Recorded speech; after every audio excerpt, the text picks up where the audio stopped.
The WNBA posted a video of Angel Reese and Paige Bueckers betting $400 on which woman's team would win, then deleted it after it realized this violates league rules. This entire league is run by morons. At All-Star Weekend, you and Angel made a bet with each other on the... Take a close look at that interaction. $400 in cash, a wager between two WNBA players involving their own matchup, recorded on camera, and then the league itself uploaded it to its official social media account. This isn't simply an error. This is the sort of disastrous lapse in judgment that could spark federal investigations and destroy careers. Because what you just saw breaks every gambling policy across professional sports. Pete Rose received a lifetime ban from baseball for wagering on games. NBA players have lost entire seasons because of gambling violations.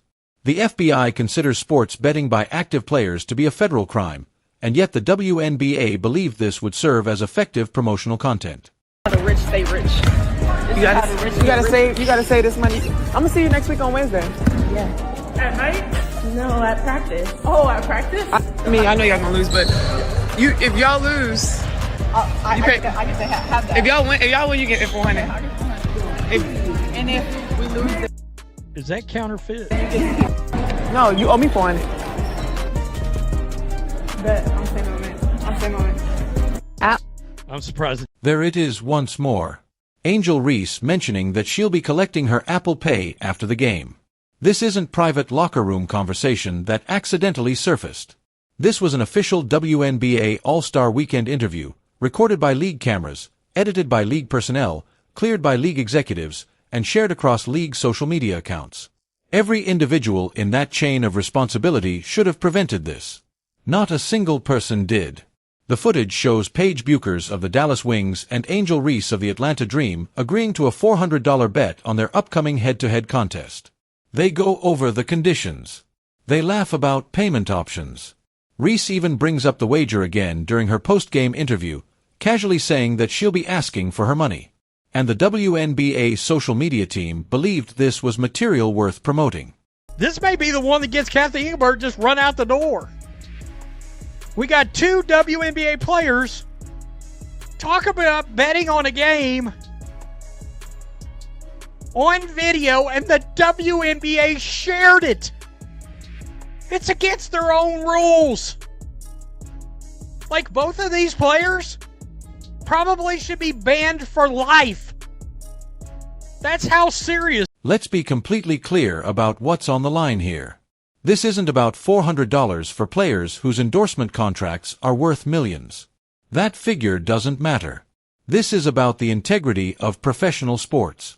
The instant players begin wagering on games they're taking part in, even as a joke, even among friends, even for minor amounts, you've crossed a boundary that professional sports has protected with extreme determination for well over a century.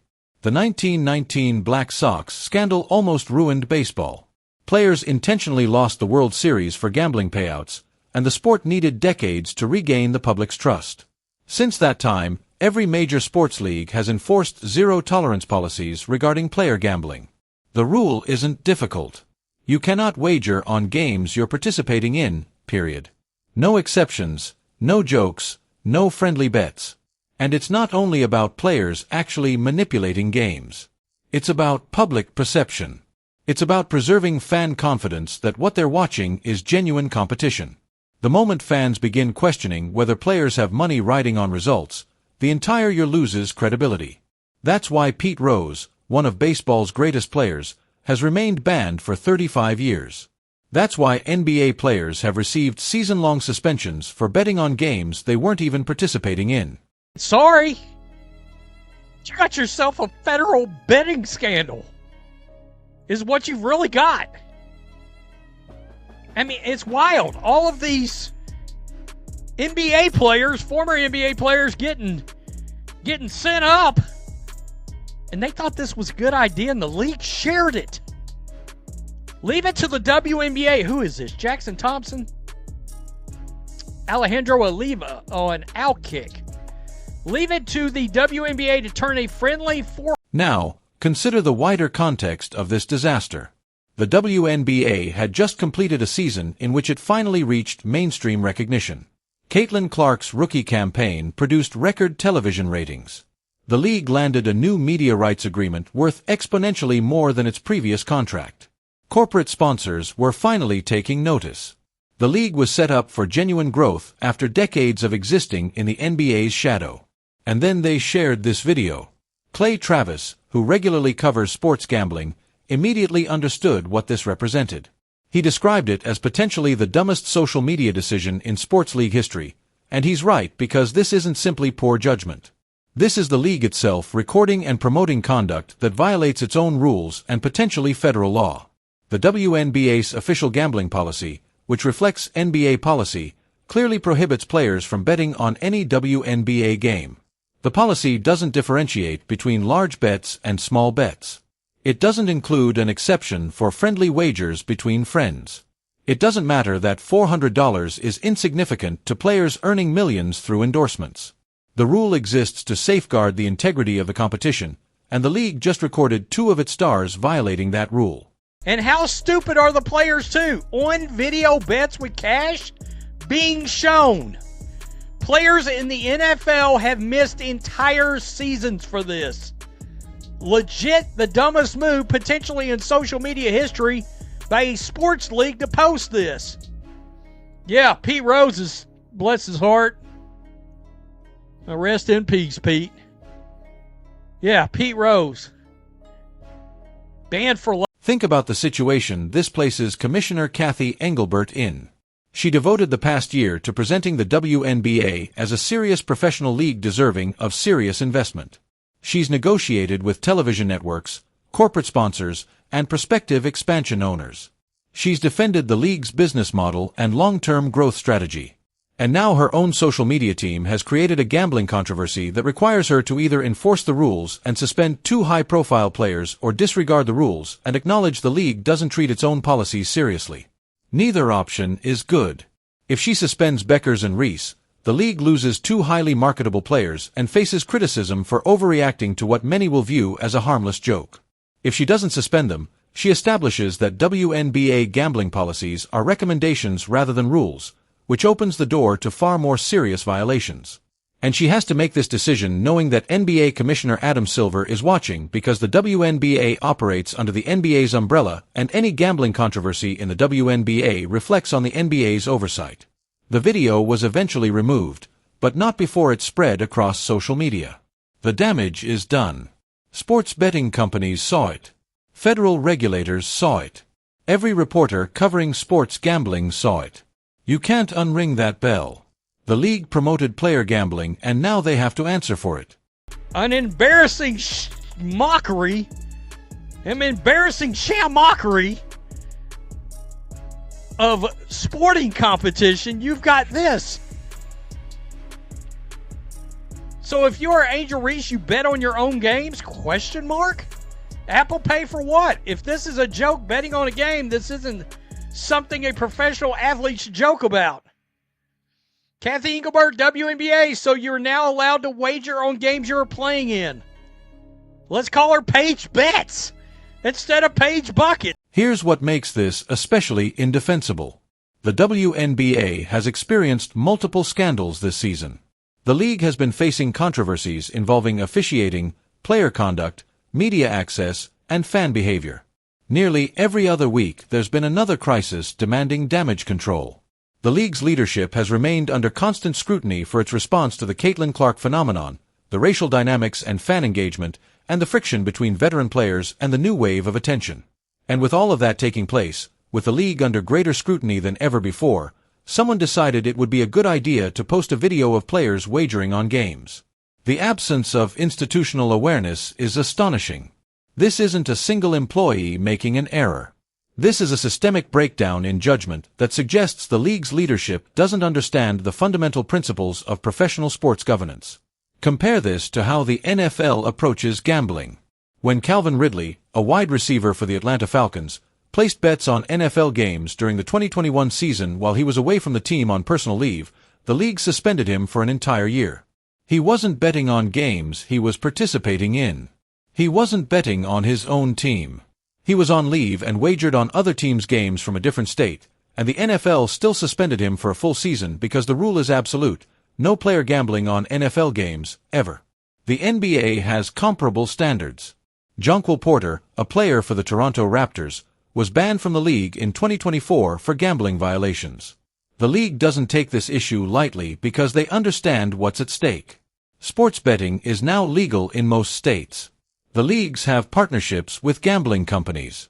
The entire ecosystem depends on preserving absolute confidence in the integrity of the competition. One credible game-fixing scandal could cost billions in lost revenue and destroyed partnerships. This is jellable.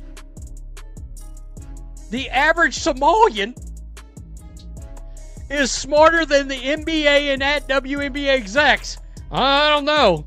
It sounds like they may have went to the Minnesota Center of Leering to run their league, to get their management classes. The Leering Center. Did Alhan Omar... So, what happens now? The league has several possible paths, none of them good. They could insist this was clearly a joke and that no actual money was exchanged, which may be true but doesn't matter under the league's gambling policy. The rule prohibits wagering on games, not just receiving winnings. Agreeing to the bet is itself the violation.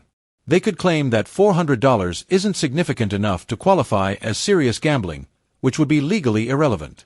Federal gambling statutes don't include minimum dollar amounts for violations. And even if they did, the WNBA's own policy doesn't differentiate between wager sizes. A violation is a violation. They could suspend both players for a symbolic amount of time, perhaps a game or two, to demonstrate they're enforcing the rules without significantly affecting either player's season. But that would establish that gambling violations are minor infractions, which contradicts the seriousness with which every other major sports league treats this issue. And it would invite criticism that the WNBA is showing leniency because they can't afford to lose marketable players, or they could do nothing and hope this fades away, which appears to be the approach they're taking so far. Remove the video, avoid making a public statement, and wait for the news cycle to pass. But that strategy assumes no federal regulator decides to step in. Sports gambling is a federal issue. The FBI has jurisdiction over gambling violations in professional sports. If a federal prosecutor decides this deserves an investigation, the league's silence won't shield them. The smartest approach would have been immediate transparency. Admit the video violated league policy, announce that both players have been fined and required to complete additional education on gambling policies, emphasize that no actual money was exchanged and that this reflected poor judgment rather than intentional corruption. Take the public relations hit quickly and move forward. Instead, they removed the video and stayed silent, which makes it appear they're hoping everyone forgets about it. But people aren't forgetting. Sports media has reported on this extensively. Gambling analysts have highlighted the seriousness of what happened. Legal experts have pointed out the potential federal implications. The story has staying power because it involves one of the most sensitive issues in professional sports, and because the league's response has been so incompetent. Think about the message this sends to everyone watching.